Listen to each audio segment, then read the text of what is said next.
What else can be said about 2025 that hasn't already been said? It was just an exhausting year, and that is just the tip of the iceberg. But on the plus side, it was another great year for movies, with a bunch that I am very excited to talk about. It was really hard to narrow it down to just 10 favorites. And as always, I like to give out some honorable mentions. And they are... Thunderbolts, one of the MCU's most emotionally resonant projects. Loved the ensemble cast, thrilling set pieces, and a strong message on the importance of mental health. The Fantastic Four, First Steps. Now here's the thing, this was fantastic. Matt Shakman cracked the code on how to bring Marvel's first family to the big screen. The cast chemistry is so infectious and believable, the retro future aesthetic is stunning, and Michael Giacchino's score is a banger. After Thunderbolts and this, my excitement for Avengers Doomsday is through the roof. Mickey 17. Bong Joon-ho's long-awaited follow-up to Parasite lived up to its high expectations. With timely themes and a killer performance from Robert Pattinson, this was one I thought about a lot this year. Rental Family, one of the year's sweetest films. A funny and emotional story about family and connection with a touching ensemble cast making for a lovely feel-good dramedy. The Naked Gun, without a doubt the funniest film of the year. It is 85 minutes of pure comedy gold that does anything and everything to make you laugh. It is without question the best spoof comedy in ages. And finally, The Running Man. I don't get the middling reception of this one. Edgar Wright's films are always such a fun time, and this was no exception, with awesome action, some great laughs, the always charismatic Glenn Powell, and an effective commentary on manipulation in the media. So without further ado, here are my top 10 favorite films of 2025. Number 10. This one really deserved better. Elio is one of those films that felt like it was made for me. My love for Pixar knows no bounds, and seeing them make another new sci-fi film was something I couldn't resist. Especially because my favorite film of all time, WALL-E, is a sci-fi Pixar film. And even after a long and bumpy road to its release, it came out beautifully as another masterpiece in the studio's long list of masterpieces.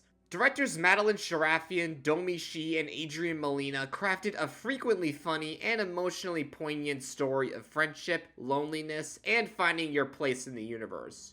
It's a film that's like a warm hug to anyone who's ever felt weird or different. Elio himself is such a lovable and relatable character that I found myself really connecting with him, and I saw a bit of myself in him.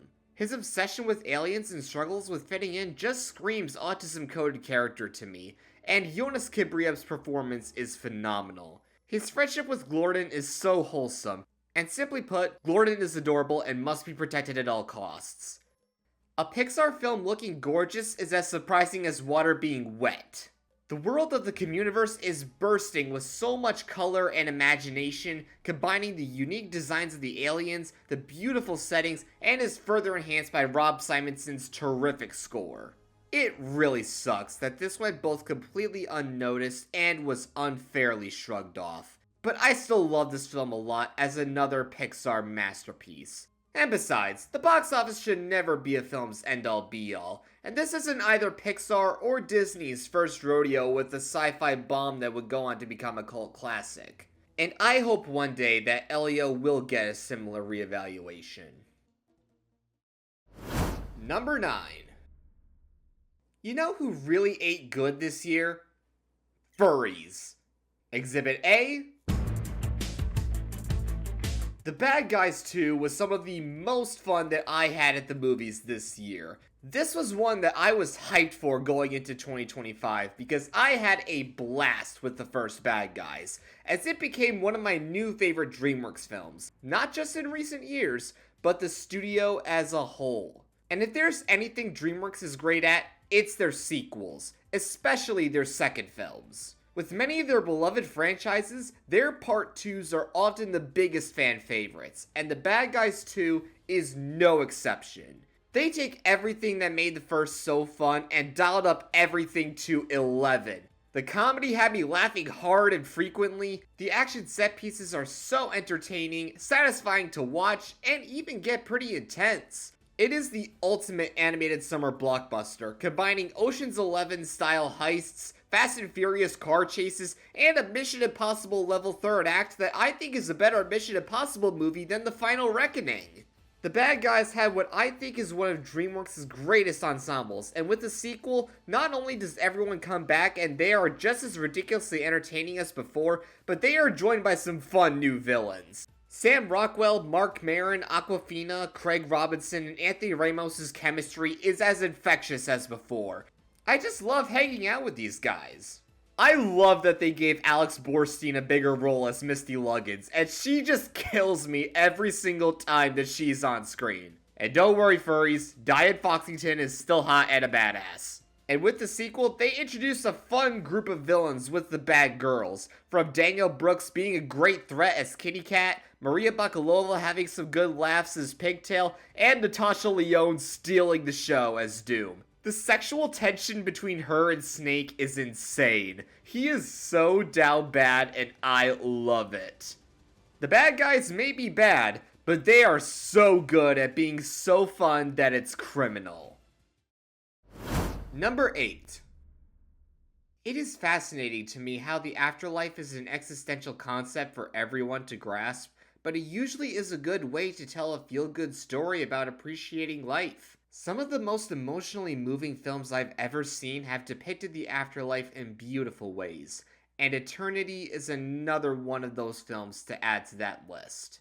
It is everything I want from a perfect rom-com, combining the heartfelt emotion you'd want from the genre with a high-concept twist. It depicts the afterlife in a very clever way as a dreamlike combination of a hotel and convention center, presenting different eternities that people can choose to live out their afterlife in.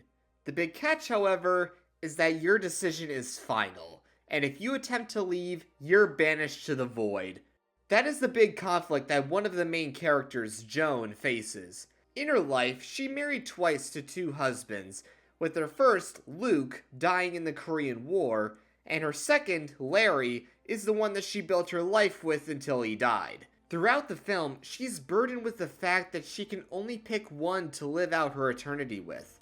And it's not just her who's conflicted, but both Larry and Luke are at odds with each other to make a case for why Joan must pick them. The film also has a very lovely aesthetic as the cinematography and production design really brings this world to life. The colorful, grainy visuals give it an old-fashioned aesthetic and a very nostalgic feel. Elizabeth Olsen is terrific as Joan. You feel every emotion that she feels with the important decisions she has to make. She really gets to flex her range both comedically and especially dramatically. Miles Teller and Callum Turner are equally fantastic as Larry and Luke respectively, as you feel for both of them as well. And bringing out a ton of the picture's heart is Divine Joy Randolph as Larry's afterlife coordinator, Anna. Her sassiness brings a ton of big laughs, but she is equally just as much of a dramatic powerhouse, supplying some of the film's most emotionally powerful moments. She won all of those awards for her performance in The Holdovers for a reason, and she is equally great in this. It's a meditative journey of love, loss, and what is the true meaning of eternity, making for one of the year's loveliest films. Number 7. I want to tell a little story to introduce this next one. This is a true story that happened when I saw this film. So this one Thursday is like a normal day for me. It had been a great summer at the theater, but this was one that I was really hyped for. So on that day, at 2:17 in the afternoon, I got my concessions, sat in my seat, watched the film, and came out absolutely shocked. Where do I even begin with Weapons? It is a wild ride from start to finish.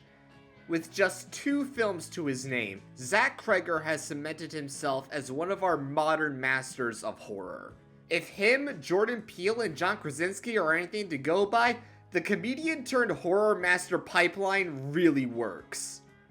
The tone feels like a twisted bedtime story with a mystery that pulls you right in the moment that it begins. It's told in a non-linear structure and split into chapters focusing on different characters as we see each of their sides of the story. And as more of the pieces fall into place and as the stories connect, you look back at everything in a different way. Along with all the horror, the dark premise, and explorations of grief and trauma, Kreger blends in some of his signature dark humor and a ton of shocking scenes that left my jaw on the floor. Weapons is an excellent example of a director leveling up their craft after their debut. Kreger's directing feels confident, telling a much more ambitious story with what feels like ease. Larkin Seipel's cinematography is top-notch with some brilliant one-shot POV sequences. The entire cast enhances each of their characters and makes them very layered and fascinating. At the center of it is a fantastic performance by Julia Gardner as Justine Gandy, an elementary school teacher whose entire class except for one kid goes missing in the middle of the night, as everyone gets suspicious and paranoid of her even though she had nothing to do with it because she loves her students. Gardner makes every emotion that she feels believable. And the same can be said for Josh Brolin giving one of the best performances of his career as one of the many parents, Archer Graff. You really feel his grief as he tries to do anything he can to find his son, who is one of Justine's students. And then there is Amy Madigan as Aunt Gladys. She is an instantly iconic and terrifying presence every time she's on screen. She's without a doubt already one of the horror icons of the decade. With a phenomenal script, terrific directing, jaw-dropping imagery, and a top-notch cast, Weapons is a film I certainly won't be forgetting. Number 6. You know that feeling when you see a film that gives you so much to think about that you have to sleep on it to gather your thoughts? It always happens at least once a year for me. And this year, this was that film. After 3 films, I still don't know how Rian Johnson outdoes himself. Wake Up Dead Man is easily the darkest and most thematically rich Benoit Blanc mystery yet. These films always have fascinating social commentary that's worth discussing, and gives viewers something to talk about alongside having a great time putting the mystery together. Knives Out explored themes of class, Glass Onion was a glorious takedown of the rich, and in the case of Wake Up Dead Man, it's a layered dissection of the importance of faith and the pitfalls of religion. It takes a ton of dark twists and turns that kept me guessing and unsure where the story was going to go. It explores both sides of how religion, especially Christianity, can help us and divide us. The teachings and lessons from the Bible are important and can help people find their way to enlightenment. But at the same time, there are others who twist the teachings in bad faith to stroke their ego and use them to spread fear and anger. It's something that hits pretty hard today with all of the bad faith actors in power right now. It's because of these films why Rian Johnson is one of my favorite filmmakers working today, as his directing is just as phenomenal as his writing. Every shot is exquisitely designed thanks to his keen visual eye and his frequent DP Steve Yedlin. The setting of the church radiates a haunting gothic atmosphere that complements the film's dark tone perfectly. Plus, it felt great to see this one in the theater after unfortunately missing Glass Onion's run in theaters. Trust me, seeing the Netflix logo in a theater for the first time was a surreal experience. And one of the biggest reasons I'm always excited for a new Benoit Blanc film has to be who will be among the new cast of suspects. Both Knives Out and Glass Onion have perfect casts where everyone delivers their A-game and are clearly having a fun time bringing their eccentric characters to life. Daniel Craig is just as iconic as he always is as Benoit Blanc, as his southern accented wit is always a delight to watch. Honestly, I think Blanc has passed James Bond for my favorite character that Daniel Craig has done in his career. But who's arguably the true star of the film has to be Josh O'Connor as Judd Duplessis. He is a revelation, giving a powerful performance, making Judd a complex character, as he's more the main character of the picture than Blanc is. He's troubled by his dark past, but he has an everlasting devotion to his faith that feels genuine. You feel every emotion he feels, from love to pain to frustration to torment. And when he arrives at a new church that he's been reassigned to, he immediately butts heads with Monsignor Jefferson Wicks, a domineering priest with an aggressive and divisive rhetoric that has power over the church's regulars, but keeps newcomers away. Josh Brolin's performance as Wicks is phenomenal, as he fills it with some echoes of some certain real-world parallels. Brolin is my MVP actor of the year, as he gave 3 of his best performances back-to-back in 3 films that I've all talked about on my list.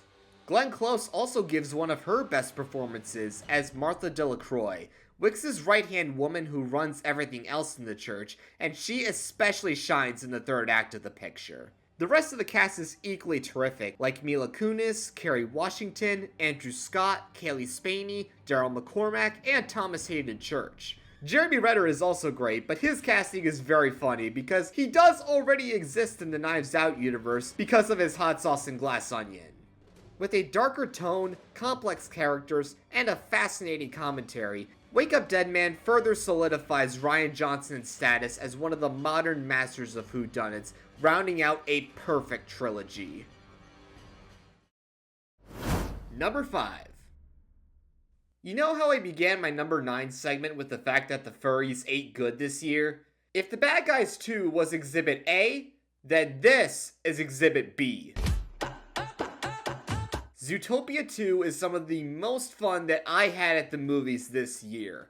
Not only is it a more than worthy sequel to the original, not only is it Disney Animation's best film since Encanto, but it is also without question my favorite animated film of the year. Like any excellent sequel would, Jared Bush, Byron Howard, and the entire team at Disney Animation took everything that made the first so fantastic and dialed it up to 11, making for a ride that's just as wild and unpredictable.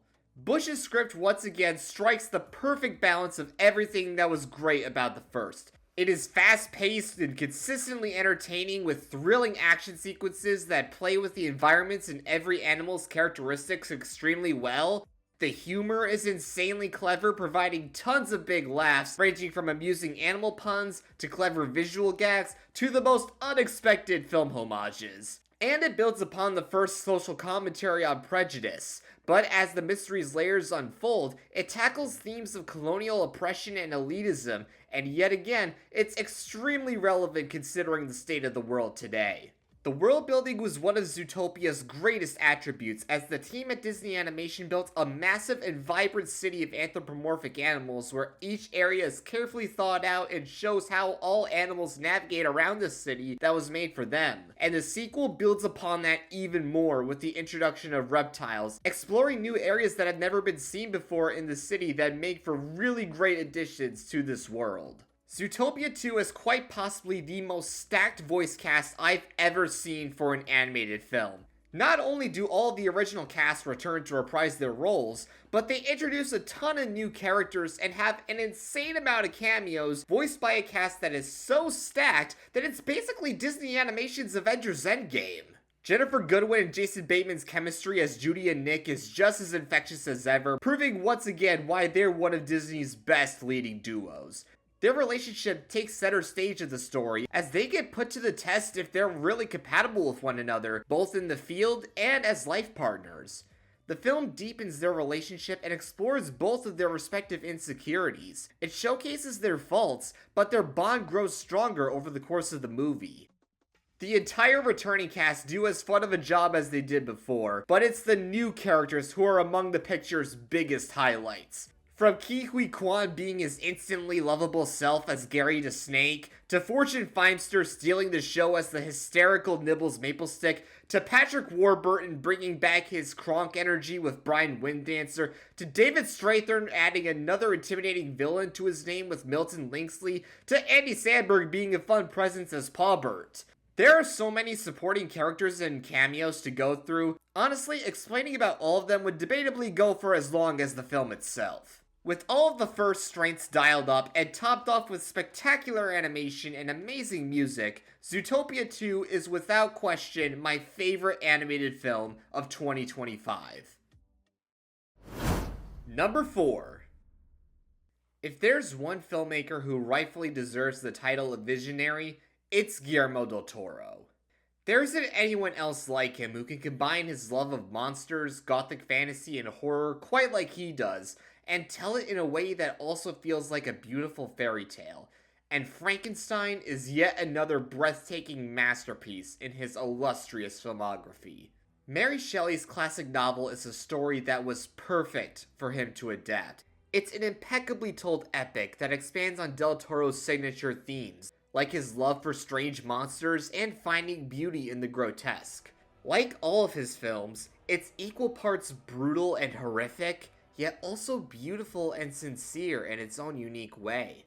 He tells very human stories about non-human characters discovering what it means to be human and the joys of it, with some dark and violent twists that showcase the worst sides of humanity. It asks some powerful questions about the morality of blurring the lines between life and death, and who is the real monster between a creator and their creation, as both Victor and the creature tell their perspectives of their story. All of Del Toro's films are a spectacle to behold, and this is no exception to his visionary cinematic eye. Dan Lostson's cinematography is gorgeous, combined with Tamara Deverell's exquisite gothic production design. I wish Netflix gave this film a full-fledged wide theatrical release. I love my home setup, but nothing beats seeing a film like this in the theater. Come on, Netflix, stop being cowards with theaters. You just saw how well K-pop Demon Hunters did. You're leaving a lot of money on the table here. But back onto the film itself, Alexander Desplat's score is beautifully whimsical and can make parts of the picture very fascinating to experience. And such a nuanced story is brought to life by a phenomenal cast, with its two leads giving career-best performances.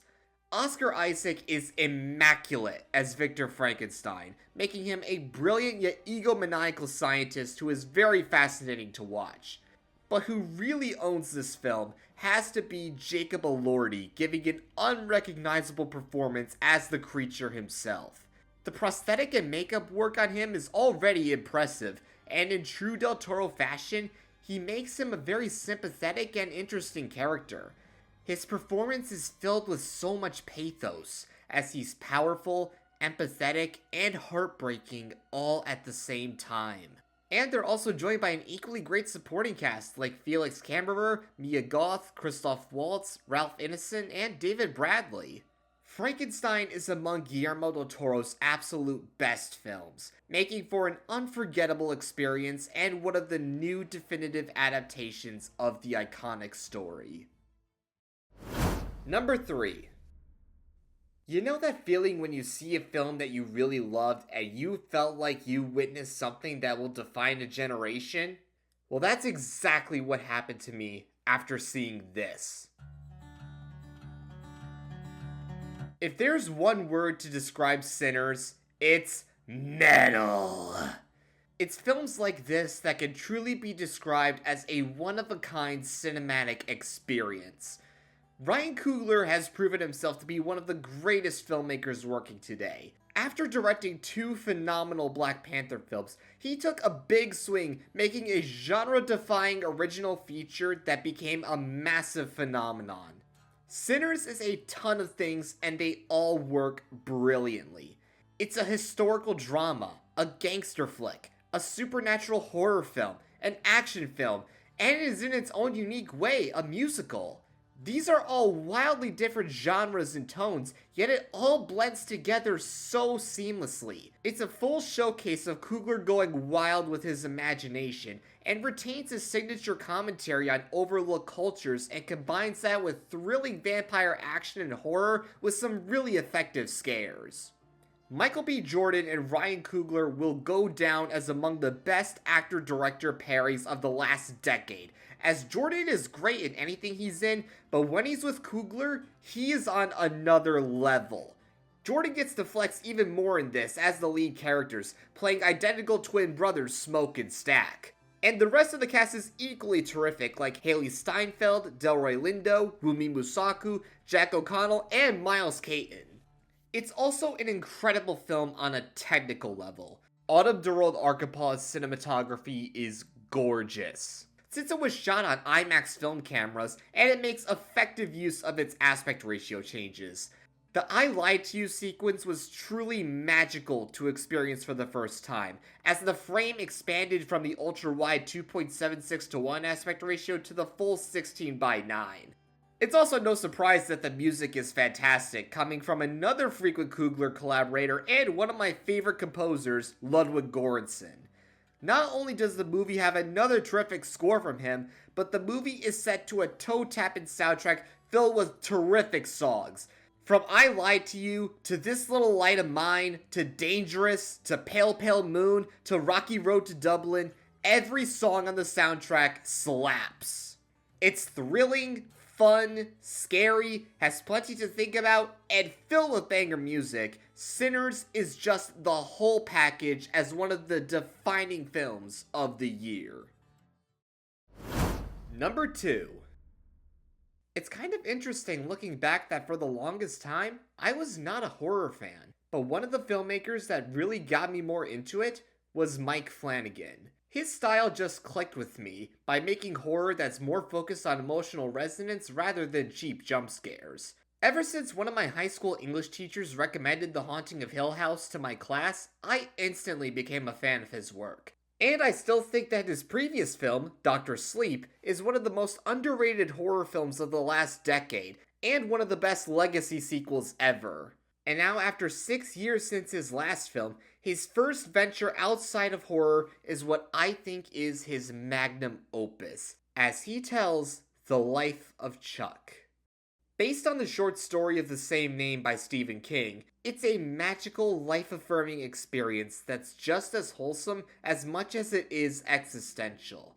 It tackles some heavy subjects like making sense of the universe and our lives in the face of tragedy, certain death, and the apocalypse, yet it's also wonderful, showing us the joys that make life worth living, including some show-stopping dance sequences. The dance scene in the second act can only be described as cinematic magic. I love life-affirming dramas like this, as they can both be heavy and existential, yet by the end, you end up appreciating life all the more. It's told in a unique structure across 3 acts in reverse order, and it really works. For his first non-horror feature, Flanagan knocked it out of the park.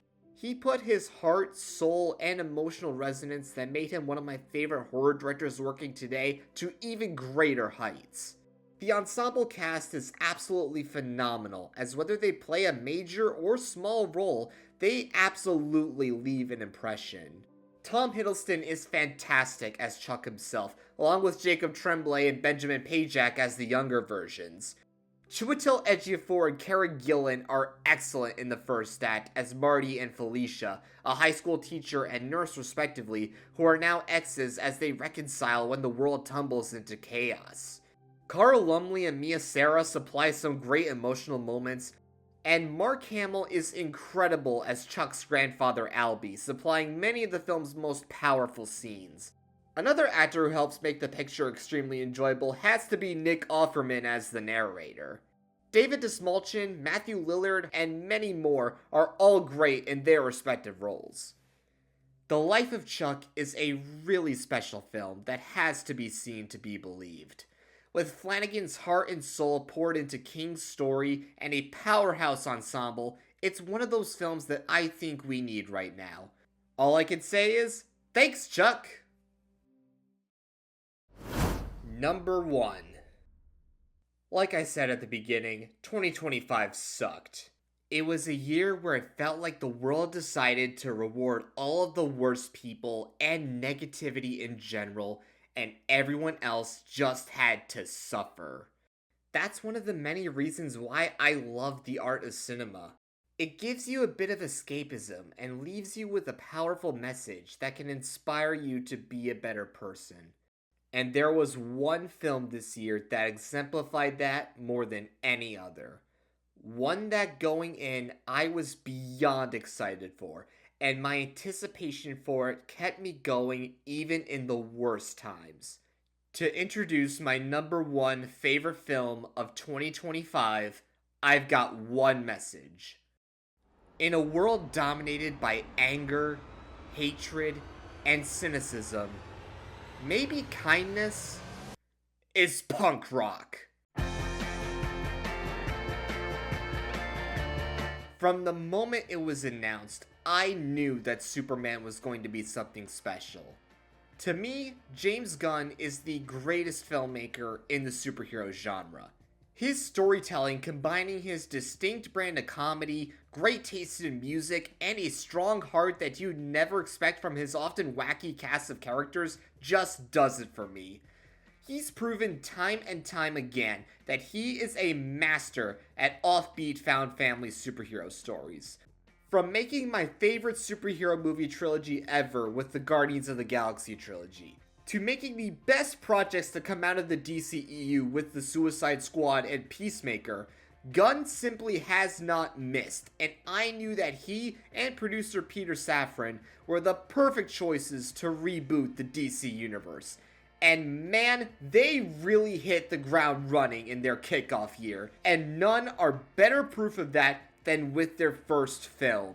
No other film this year has filled me with as much pure, unadulterated joy quite like Superman.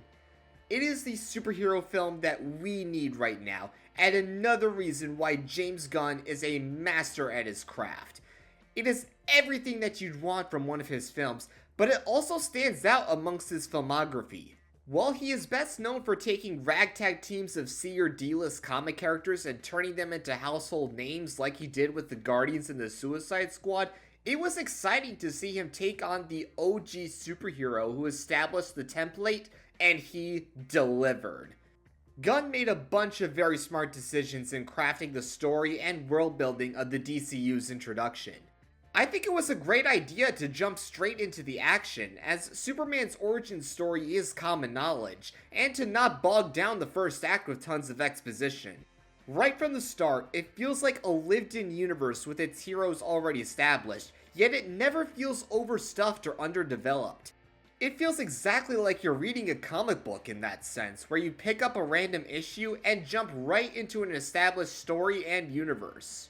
The action sequences are awesome, frenetic, intense, and had me on the edge of my seat. Henry Brahms' cinematography makes it even more exciting, as the camera flying around makes it feel like you're in on the action and following Superman flying at impossibly high speeds. Gunn's signature humor provides a ton of laughs that had me laughing hard and frequently, as you can tell that everyone was having a blast making it. Though what is by far the film's greatest assets are its timely themes and powerful message. The story is packed with real-world parallels, which only makes its themes hit that much harder and be timelier than ever with effective social commentary.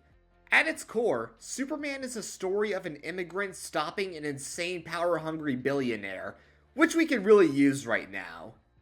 And then there is its powerful message of the importance of optimism and kindness. In a world dominated by cynicism, anger, division, and cruelty, a message like this is important, where even in the darkest times, we must never let hope die. This is where James Gunn shows that he really understands the heart and core of Superman, by making a Superman that we need today. A symbol of optimism and hope in a cynical world that sees kindness as weak and old-fashioned. There's already more than enough rage, so we need more people to be like Superman to show genuine kindness and sincerity. The fact that this movie makes it so kindness is now seen as punk rock is just cool. And yes, I've been obsessively listening to punk rocker nonstop, 'cause I'm a punk rocker, yes I am! And this message is emboldened in David Corenswet's perfect performance. He is Superman, as he's powerful yet compassionate and deeply cares about protecting every living being. Gunn's writing and Cornsweat's performance bring out his humanity to its fullest. He's flawed, he's made mistakes, he's lost some battles. People doubt and have prejudice towards him just because he's an alien. Yet through it all, he keeps fighting for truth, justice, and a better tomorrow because that is what he believes in. I look at him and I say, that's Superman. Cornsway is surrounded by an equally terrific ensemble cast of memorable and lovable characters. Rachel Brosnahan is perfectly casted as Lois Lane. You really believe her and Clark's relationship, and Brosnahan captures her feistiness extremely well in the lengths that she is willing to go for a story. The Justice Gang have a ton of standout moments in the action, especially Eddie Gathegi as Mr. Terrific having one of the best action scenes in the film. And then there's Nicholas Hoult giving one of the best performances of his career as Lex Luthor. He is a force to be reckoned with, as he makes Luthor a relentlessly menacing villain that you will love to hate. You can feel all of that petty rage that he has for Superman in his performance. And of course, I cannot talk about this film without talking about the biggest seed stealer of the film, Krypto. Even when he misbehaves, which is often, he's a very good boy and must be protected at all costs.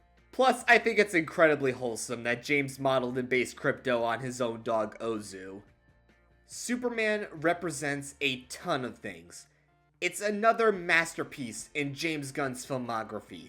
It's the best Superman film since Richard Donner's 1978 classic. It's a timely and powerful story of the importance of hope and optimism. And it's a perfect start to the DC universe. We're in the beginning of a new age for DC, and I couldn't be happier and more excited to see what will be next in the future. And it's for all of those reasons, and many, many, many more, why Superman is my #1 favorite film of 2025. And that's my list. Be sure to write your own list down below. Thank you so much for watching, and I'll see you next time.